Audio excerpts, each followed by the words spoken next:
بنیادی ذمہ داری سب سے پہلے. لیکن دوستو کیا کر سکتے ہیں؟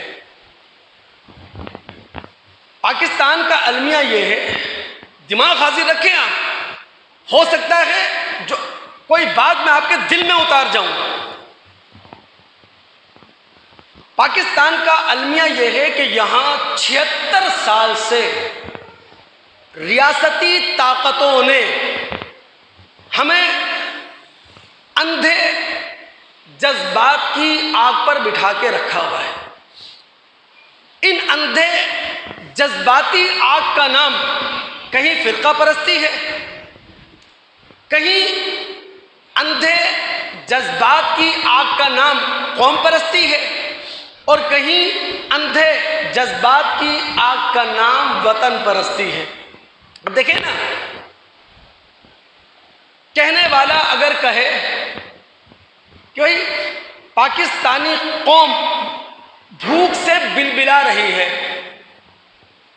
مہنگائی نے ان کا گلا پکڑا ہوا ہے، بے روزگاری نے ان کے پیروں کو جکڑا ہوا ہے، تو ریاستی طاقتیں ہم سے کہتی ہیں پریشان ہونے کی ضرورت نہیں ہے، ہم ایٹمی طاقت ہے.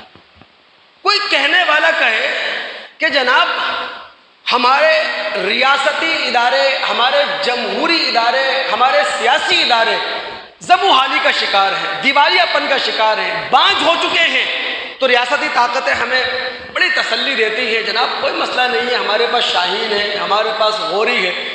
اور اگر کہنے والا کہے کہ پوری پاکستانی قوم من حیث المجموع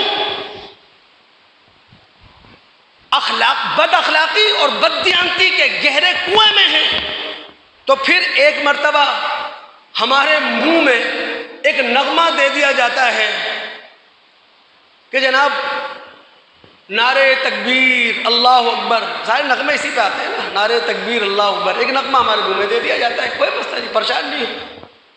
تو 76 سال سے جذبات کے، اندھے جذبات کی آگ پر ہمیں بٹھایا ہوا ہے انہی ریاستی طاقتوں نے. اللہ رب العالمین رحم فرمائے. دوستو واللہ میں مذہب کا طالب علم ہوں، اگر ہم 76 سال سے آگ پر بیٹھے ہوئے ہیں، ہمیں طفل تسلیاں دی جا رہی ہیں، اور ہم اس آگ کی آنچ سے اپنے آپ کو اتارنے پر آمادہ نہیں ہیں، یہ خدا تعالیٰ کا عذاب ہے ہم پر، اور اس عذاب کی گرفت میں ہیں ہم. اور یہ عذاب اللہ تعالیٰ کا، اللہ تعالیٰ نے ہم پہ مسلط نہیں کیا، خود ہم نے اپنی جانوں پر مسلط کیا ہے.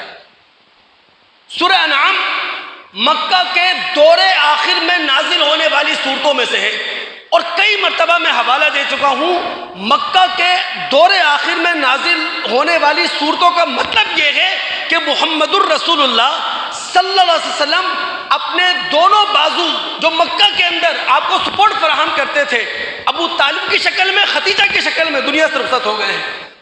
اب نبی علیہ الصلوۃ والسلام کو مکہ کے بیابانوں میں کوئی سہارا دینے والا نہیں تھا. ان حالات میں جو صورتیں نازل ہوئی ہیں وہ مکہ کے دور آخر میں نازل ہوئی ہیں. سورہ انعام کی آیت نمبر 65 رب العالمین فرماتے ہیں ہم اس بات پر قدرت رکھتے ہیں آسمان تم پر گرا دے، یہ خدا کا عذاب ہوگا. ہم اس بات کی قدرت رکھتے ہیں زمین پھاڑیں، یہاں سے اپنا عذاب نکال دیں. پھر اللہ فرماتے ہیں عذاب کی ایک تیسری صورت ہے جس پر ہم پوری قدرت رکھتے ہیں، او یلبسکم شیعا ویذیق بعضکم بأس بعض، کہ رب العالمین تمہیں ایک دوسرے سے جدا کر دے اور پھر تمہیں باہم دست و گریباں کر دے. یہ 76 سال سے ہو رہا ہمارے ساتھ، ہم سمجھ ہی نہیں سکے. الہی اسکیم کو ہم نے نہیں سمجھا، خدائی اسکیم کو ہم نے سمجھنے کی کوشش نہیں کی. یہ خدا کا عذاب ہے جس کا ہم سامنا کر رہے ہیں. اور اگر ہم نہیں سمجھیں گے کہ یہ فرقہ پرستی، یہ قوم پرستی، یہ اندھی وطن پرستی یہ خدا کا عذاب ہے، تب تک ان دلدروں سے باہر نہیں آئیں گے. ان حقیقتوں کو جاننا ہے، ان حقیقتوں کو سمجھنا ہے. بڑی ذمہ داری وہ ریاست کی ہے۔ ایک مثال آپ کے سامنے رکھوں دوست، کاش کہ یہ بات میں آپ کو سمجھا سکوں۔ یہ مسجد ہے نا، یہ اللہ تعالیٰ کا گھر ہے۔ 5 مرتبہ یہاں سے آواز گونجتی ہے، حی علی الصلاح حی علی الفلاح۔ اپنے دل پر ہاتھ رکھ کے بتائیں کتنے لوگ ہیں جو مسجد میں آتے ہیں؟ 5 مرتبہ آواز گونجتی ہے۔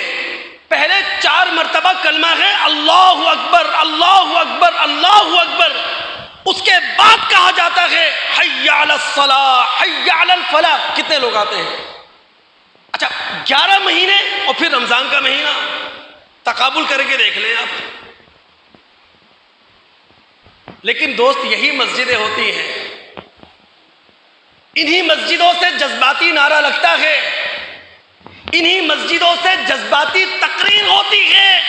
جڑاں میں کیا ہوا؟ مسجدوں کے لاؤڈ سپیکر کھلے، جذباتی لوگوں کے ہاتھوں میں آئے، وہاں لوگوں کی غیرت کو ابھارا گیا کہ جناب ایک عیسائی نے تمہارے مقدس کتاب قرآن کا مذاق اڑایا، اس کی توہین کی، سارا جڑاں والا اٹھ گیا۔ 19 گرجا گھر نظر آتش کیے، 80 گھر جلائے، لوگوں نے اپنی جانیں بچائی کھیتوں میں جا کر۔ کس ملک میں؟ اسلامی ملک۔